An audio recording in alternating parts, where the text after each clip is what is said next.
A homeless man is rescued from Lawton's underground water drainage system after he was trapped for 2 days.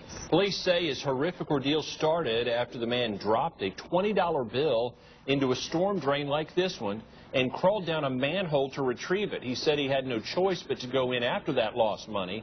But once underground, he lost his way, leaving him with little to do but hope someone would hear his calls for help.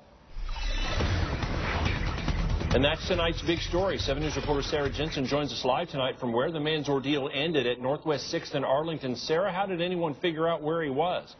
Well, it was actually a group of high school students. They were walking through this intersection when they heard a strange noise coming from that manhole. They quickly went over and realized that it was a man calling for help. They called 911, and once on the scene, it was hard for officers to believe what they heard. We could hear a man yelling for help. And what followed was unexpected. Once the manhole was removed, it revealed a sight that Sergeant John Chalinza and police officer in training Alicia Redding could not believe. We see a gentleman down in the bottom of it, and it seemed like he'd been down there a few days. And I was amazed. I haven't been on very long, so I've never seen it before anyways. But I was confused how he got down there, and I was amazed he was still okay. That's the first time in going on 28 years we found somebody down in a storm.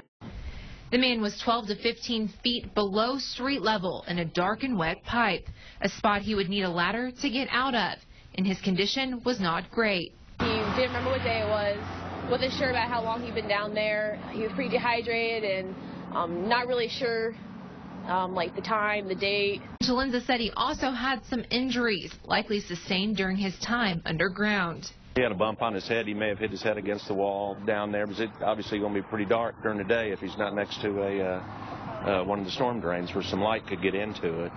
And the man was not able to tell police anything about how or where he got into the city's underground water system.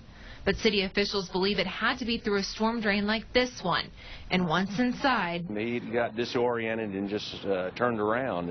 And city officials say that's not hard to do. A map is necessary to navigate the pipes, and someone could go blocks without ever finding an exit. That's why Chalinza says the man owes a lot to the kids who answered his calls for help. Kids were observant and astute, and they did right by calling 911, and who knows, we may have saved a man's life. And city officials told me today that the pipe that the man was in was about 42 inches in diameter. That means that the full pipe would come up to about my waist. That means the man was forced to crawl his way while he was underground. And the sad news is he never found that $20 bill that he was searching for. Reporting live from Northwest 6th in Arlington, I'm Sarah Jensen.